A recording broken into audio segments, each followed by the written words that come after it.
ফরিদগঞ্জে সম্পত্তিগত বিরোধের জেরে হাতুড়ির আঘাতে ভাইয়ের হাতে ভাইয়ের মৃত্যু। মোহাম্মদ আরিফুল ইসলামের তথ্যচিত্রে বিস্তারিত।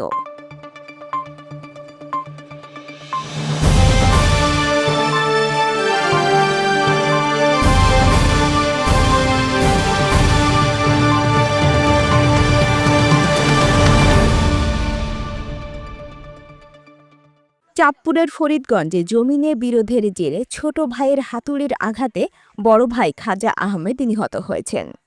এ ঘটনায় মূল অভিযুক্ত সহ ৩ জনকে গ্রেপ্তার করেছে পুলিশ। বুধবার ১৭ সেপ্টেম্বর রাত 11:30টার দিকে উপজেলার গোবিন্দপুর উত্তর ইউনিয়নের চিরকা চাঁদপুর গ্রামে এ হত্যাকাণ্ড ঘটে। স্থানীয়রা জানায়, ইজমালি জমির রাস্তা নিয়ে দুই ভাইয়ের মধ্যে দীর্ঘদিন ধরে বিরোধ চলছিল। ঘটনার রাতে এ নিয়ে তর্ক-বিতর্কের এক পর্যায়ে ছোট ভাই নূর মোহাম্মদ খান হাতুড়ি দিয়ে বড় ভাই খাজা আহমেদকে আঘাত করেন।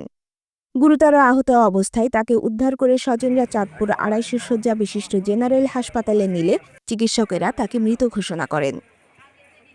তখন আমি শুনছি যে বাড়িতে গ্যাঞ্জাম চলতেছে। চলার পর আমি শুনছি তার রাত ১:১ বাজে আবার আমাদের খবর গেছে আমার ভাই মারা গেছে। ওরও জঘন্য হয়েছে, উনি মারা গেছে। এরকম একটা খবর পাইছি, পাইয়া তারপর আমি শুনে আসছি। ঠিক আছে, কি কারণে জঘন্য হয়েছে বেশিরভাগ জায়গা নিয়েই।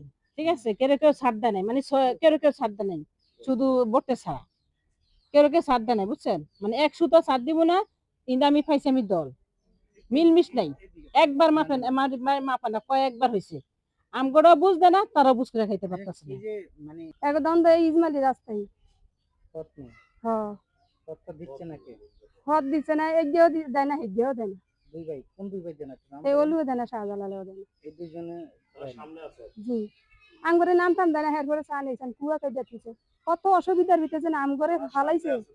পুলিশ জানায়, এ ঘটনায় মূল অভিযুক্ত নূর মোহাম্মদ খান, তার ভাই শাহজালাল ও শাহজালালের স্ত্রী আসমা বেগমকে গ্রেপ্তার করা হয়েছে।